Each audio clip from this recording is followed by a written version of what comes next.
And I began to entreat the Lord. First for myself.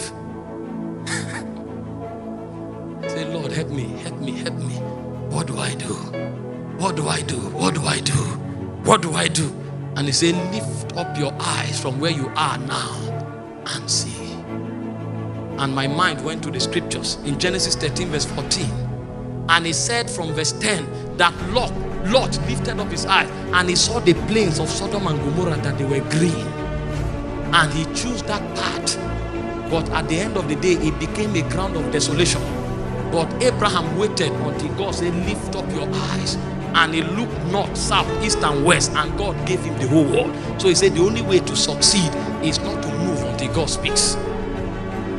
He said it kills ambition, it kills corruption.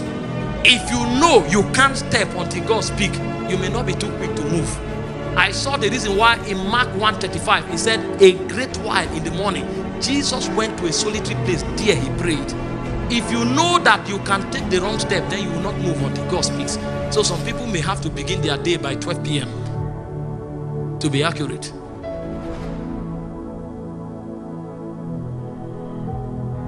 You're mighty on your throne. This is not condemnation, brothers and sisters. It's an alarm in the spirit. Adosh, you are mighty on your throne. They looked unto him and they were radiant. They were not ashamed. Their faces were radiant. The first way to survive is to know how to look. Is to know how to look. Because when you look upon the mountains of God, it will turn your eyes from your affliction. And then you will enter where your destiny is resolved. So Paul said in 2 Corinthians 4:17, our light affliction are but for a moment. It brings you an understanding that what is happening now cannot characterize your life. This is where sickness becomes one of the things that will be handled cheaply. This is where poverty becomes one of the things that will be handled cheaply.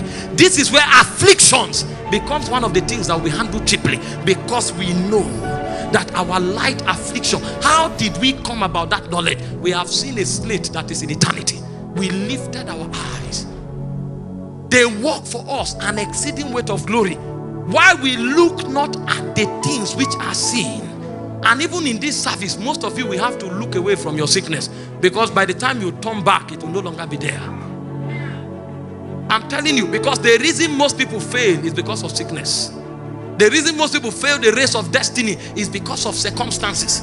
The reason many people fail the race of destiny is because of ambition. He said they looked unto him. They looked unto him. This is why we preach these kinds of messages. What it does for you is that you forget yourself for a moment and you start contemplating matters of eternity. Lord, how do I find you? How do I walk with you? And when you look back, you discover your limitations are no more.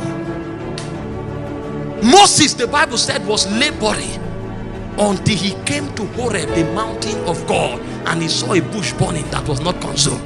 Moses did not understand. He was still troubled that he was a stammerer. And the great one asked him a question: who created the mouth?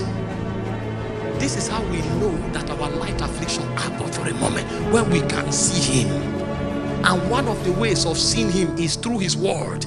Because the spirit realm is not necessarily a place where you close your eyes and imagine things. The walls were framed by the word of God. The things which are were not made out of the things which do appear. This is why I tell you, your greatest advantage is the knowledge of God that you have. Is an experiential knowledge. It was prophet that lifted the scripture. He said, as we behold him, we are changed. We are changed. We are changed. In this service tonight, the first thing God will do is that he will cause men to look up. He will cause men to behold him. And by the time they are done beholding him, their sicknesses would have vanished. They will realize. I heard a story by Benny Hinn. A preacher invited him, he had cancer. And he told Benny Hinn, I'm inviting you because of me. But please don't make the church know that I have cancer. He said, but when you are ministering, if the anointing comes upon you, come and minister to me.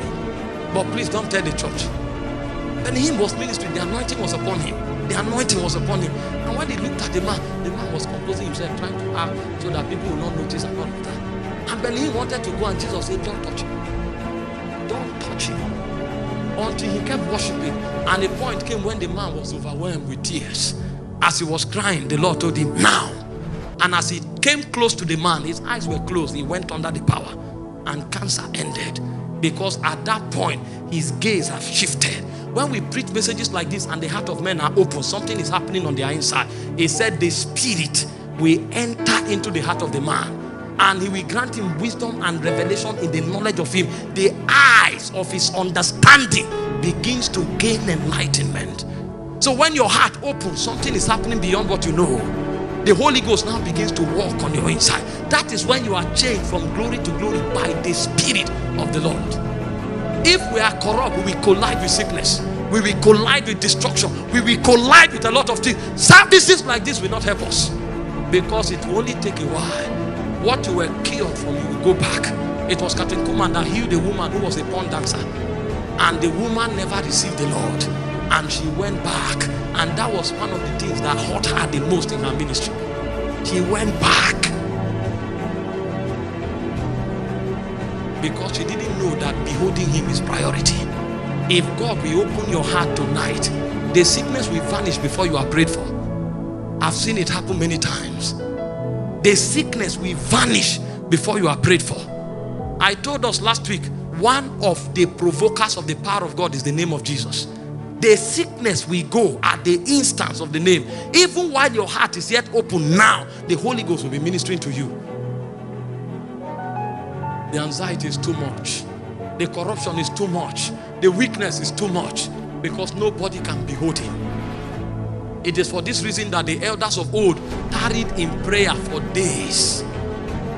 For days. I read about Moses, how he would climb Sinai at the age of 80. What is he going to do? To look at the Lord. And the Bible said even at 120, his strength was intact and his eyes were not abated. A man who behold glory, he rests upon him, and he converts his mortal body to become a container of immortality. So in Exodus 34:29, he said he wished not that the skin of his face shone. Even when he was to die, God had to kill him. He can't die. God killed him. He said, go to the mountain of Nebo and die there. If you leave that man, he will walk at the age of 900 and he'll be walking like this. And you say, you are still there? He say, yes, I am here. I am here. And even Caleb that learned the method, Caleb said, at 80, I can take this mountain. They don't die. Who told you cancer is the problem? No. Did you know how it came? Who told you you will know how it go? The faith subject did not teach you to try to believe in the ability of God. It only taught you to believe in what God said. The doing part is God's part. He said, as thou knowest not how the bones are formed in her that is with child, you do not know the ways of the Spirit. Who told you know when the cancer will go? You come for service, you are saying, where will this cancer go? Focus on Jesus. They looked unto him. They were radiant. You will see how tender that challenge is. We amplify problems because we don't know him that dwells in the midst of the coals of fire. You didn't know how cancer came, and you are so troubled to know how it will go. And you distract yourself in the whole service. Look upon him. Look upon him. Take your eyes away from the distraction and focus, and you will see your sin licked up as if it never existed. He said, because you have heard me, you have been washed. You will see your weaknesses swallowed up as if it's nothing, and truly it's nothing. Because the mountains keep like rams. The mountains. He said, oh yeah, Jordan, why do you go backward? Let the earth tremble at the presence of God. The voice of God is full of majesty. The voice of God is upon many waters. It divided the flames of fire. It discovered the forest. It divided. If he causes the hand to carve. What is cancer before God's presence? But how many will look upon him? How many? How many? Even when you are praying for the sick, some people are distracted. They don't know about the moments of the Spirit. He said at a certain time, the angel of the Lord went down and troubled the waters. and the first that enters is cleansed of whatsoever can be dealt with, because the mountains can skip before him like rams. We don't know the glory. That's why we amplify our challenges. I learned that it is not me that do the work, so I came to ease and rest. I came to ease. My duty is to command. If I labor to enter the presence, I come out to command. Because after you have seen, the next thing is to declare. The first labor is to see. When you have seen, you declare. In John 3:32, he said, that which we have seen and heard, declare we unto thee. The moment a man sees, he receives the authority to declare, and whatever he says bows. The problem is that sometimes we don't labor to see. So while the word is going on, the person is distracted, but when they are saying be healed, he's doing like this. He's still in the flesh. Until the time that his word came, the word of the Lord tried him. He was in captivity for more than 14 years, but when his word came, everything turned around. He said the king sent for to lose him, even the ruler of the people, to make him ruler of his substance and lord of his house, to teach his senators wisdom. When has a slave become a teacher of senators? When his word comes. Wait until my word come, then you will see that I'm indestructible. Wait until my word come, then you will know that that sickness cannot kill me. Wait until my word come. I will wait until that word comes. So when I'm in a service, I'm looking for the word. My job is to lambano. If I find it, he can be telling a story, but my word will come through the story.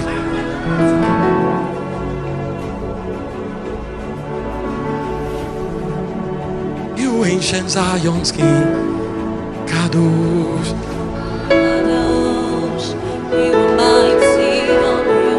You know, we'll start declaring very soon, because many people are beginning to see. I can perceive the energy now. See, it's a hard thing. I know what to do to get people jumping, but this one is a faith reality. So we teach in precepts upon precepts.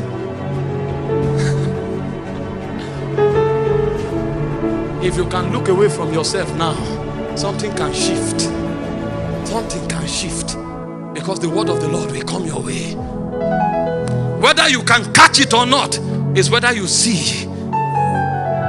It's whether we see. This is what Paul knew, and he said, according as it is written, they believe and have spoken, we having the same spirit of faith. What is the spirit of faith? Is the spirit that sees and declares. Because he went down to verse 18. He said, we look not at the things which are seen, but at the things which are unseen. So the spirit of faith is the spirit that sees and declares. The activator of the power is your ability to see and to declare. And I told you, what you see is not necessarily a light in the spirit. It is what the word of God brings your way, until the time that his word came. Somebody, cancer will fall off from somebody today. The challenge of 10 years, eye condition 10 years, you will be surprised. You will say, wow, is it this easy? Yes. The problem was not the cancer. It was not the eye challenge. It was your inability to see. And if the preacher can make you see, even the presence can heal you.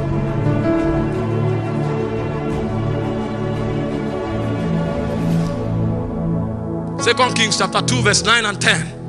If you see me, when I be taken away, you have it. The request may be difficult, but can you see? Can you see? I came to challenge you tonight to open your heart to see. And the moment you see, you are qualified to receive. The man who have not seen will struggle, but the man who has seen has already entered. Because when we see him, we shall be like him. Ask the Holy Ghost now to open the eyes of your heart